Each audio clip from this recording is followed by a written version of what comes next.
we going to survive 6 more months? Changes the conversation. So being really aware of your questions is part of the piece. People have more, here's the key, but I put these on a different page. People have more confidence in the journey to the future when they carry forward parts of the past. If one of the key parts of patient inquiry is if you're trying to figure out our future, now the whole point of this is to come up with strategies to go forward to shape the future. The key part is to be able to say, yeah, but this is who we've been. This is who we are. This is part of our past. So that success at VBS in 2008 has got to be part. That experience of the clubhouse and the gazebo in those early days has got to be part. That your experience in the men's Bible study, which is no wimpy men's Bible study. You know, you do Romans in 3 weeks at 6:30 in the morning. That's going to shape who you are. That's going to shape who you are. That's really different than we throw in a videotape and, of the latest Promise Keeper rally. That's really, really different. It's going to shape who you are. So part of your past, and then if we carry parts of the past into the future, they should be what is best about the past. If we carry parts of the past in the future, they should be what is best about the past. Because what's tempting is that we take our dysfunction forward. So here's this part of our past that has shaped who we are, and we tend to take it forward. In our church, one of the parts that we're really aware of is that our church was shattered into two when those 100 families left. So a huge piece for the 13 years I've been here has been helping people get over the notion that we are just one controversy away from a split. And here's the weird part.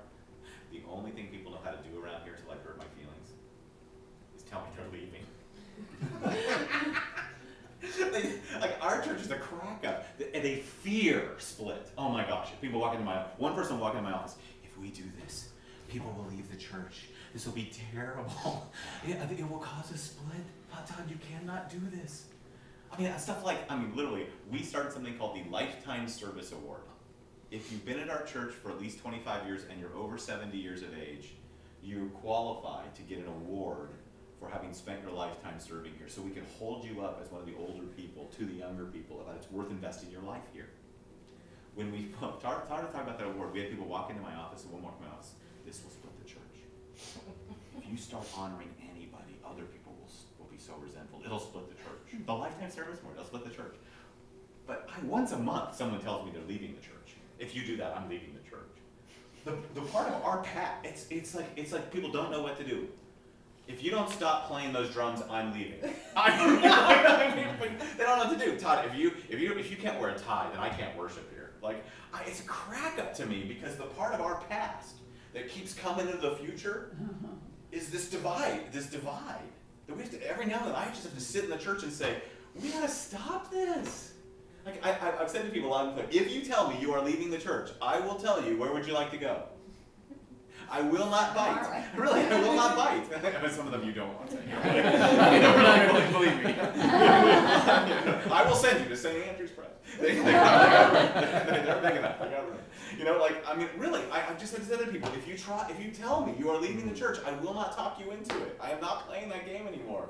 If you tell me this is going to divide the church, I am not going to listen to you. Because this is the part of our past that we've got to get rid of. What we need to take forward is the best thing we do, which is people who sacrificed. Older members sacrificing for younger members. Thinking generationally. Serving. Gary Mogster, who stood up in front of the whole congregation because he ran the building project for this whole thing as a volunteer and said, when I was 35 years old, I walked in with my young family into a church and it was all prepared for me. I never had to lift a finger, pay a dime, or do anything. It was all there. It's my turn to do this for the next generation. And that story we tell over and over again. The best part of our past coming forward. And if we think about this process, is what we're trying to do is say, this church isn't very old, but it has a past. It has, and partly what we haven't explored very much is, which is worth doing, is the past that started even before y'all got here. Here's an interesting piece. I've been involved in Ladera Ranch more than any of you. Longer than any of you. was part of a group of people who decided that the guy we want to go do this is Steve Wright. Like, I was part of pastors and churches who had a vision for it. I saw the early stuff. I was in the first conversations. There was a part about having a church there before any of you had even crossed your minds. There's a history that goes even before you that is part of that, because it's about a presbytery and a group of churches and who saw the possibility and said, we need something there for the future. And here's what's interesting about you guys. And you probably know this part, but you guys weren't even on the list. There was a study done of the growing areas, and where our presbytery was going to plant churches, we're in Aliso Viejo, because, you know, we needed to have one there, because doggone it, Coast Hills couldn't be the only one. you know, right? Aliso Viejo is where we were going to put one in, and we were going to put another one up in North Orange County, North Orange, Anaheim Hills, that area. There was not, Ladera Ranch wasn't even on the map. It wasn't even considered. It hadn't been in the strategic plan. It was because one guy, Bob Schwank, read in the paper, you know they're putting 4,000 homes out there? And he called the Presbytery office and said, can we get some people together and do this? It came out of the inspiration of some people who said, let's pray about this. It hasn't even on it. It's not, we haven't even conceived of it yet. So part of the history of your church is God leading individual people and individual churches to be committed. This didn't come from a motion from Presbytery. It came from 7 churches who all said, we'll commit to it.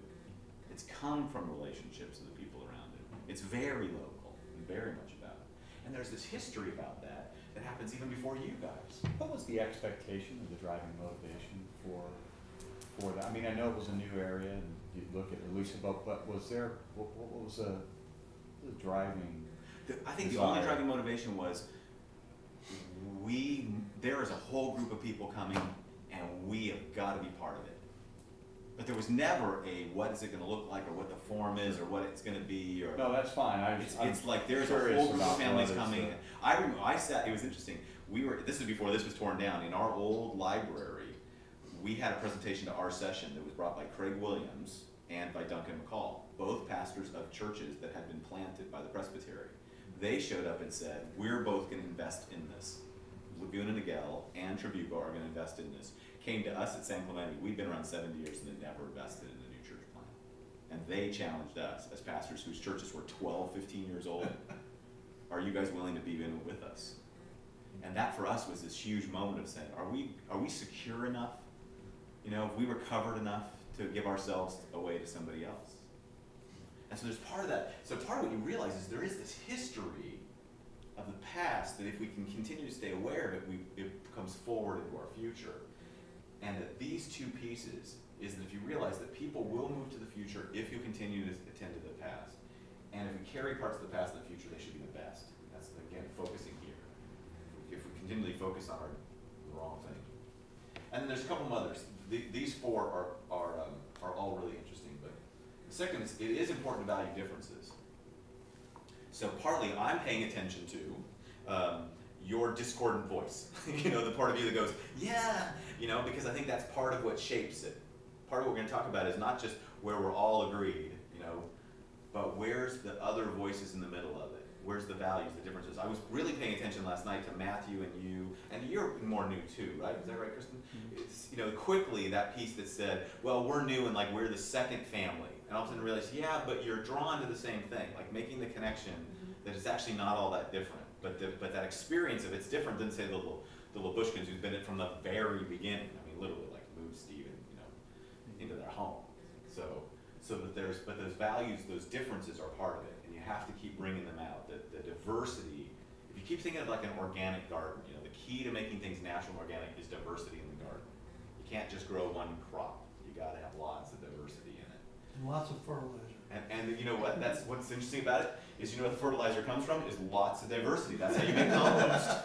That's how you make compost. That's how it all comes, right? It's through not having just one thing. If you're going to just grow corn, then you just put corn in the field and you put synthetic fertilizer and it's just steroids.